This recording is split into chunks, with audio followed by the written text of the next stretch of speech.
ته واشروم دی ته واشروم دی ته اودسونه دي ته اودسونه دي خلک ګرد وایي دا هېڅ وسواسې دي خالي اودسونه کوي مګر په حقیقت کې خلک په خبر نه دي چې دی د مثانې ګرمایش لري د مثانې کمزوري لري د هغه د وجې څه د ګردې چې کوم دي هغه کمزوري دي د د درون بولو تکلیف دی ځکه دی بار بار ځغلي و مجبوره ته مه وایه چې ښاغلې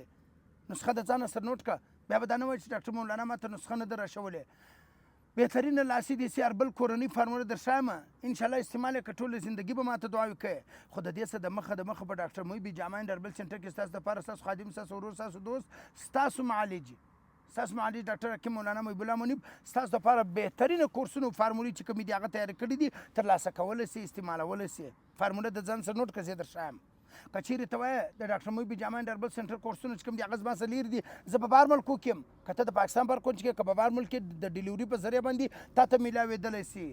د کوریر په ذریعه تا ته میلاوېدلی سي زموږ د ټولو برانچو چې ترلاسه کولی سي داسې فارمولې چې دي هغه ما جوړ کړي دي لاسي دیسي هربل فارموله چې د هغه د ځان سره نوټ کړه مغز بادام به راواخې مغز اخروټ به راواخې چارمغز به راواخې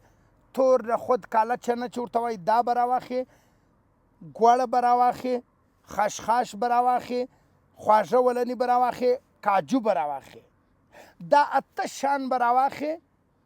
د ټولو به یو وزني سره میکس به کې ګډ به کې سره چې سره ګډ دي کل نیمه چمچه سهار ماښام په شیدو یې تېروه که ته وایې شیدې زه نسم څښلی یا شیدې چې کومې دي هغه زما معده نس چې دي هغه ګز ځین کوي په شیدو کې زیره الایچي راشو بیا ګز نه کوي که چېرته بیا هم وایي چې په شیدو کې زه نسم څښلی بیا په اوبو هم څښلی سي مګر خو په شیدو کې چې تېر کې ډېره فایده به تا ته وکړي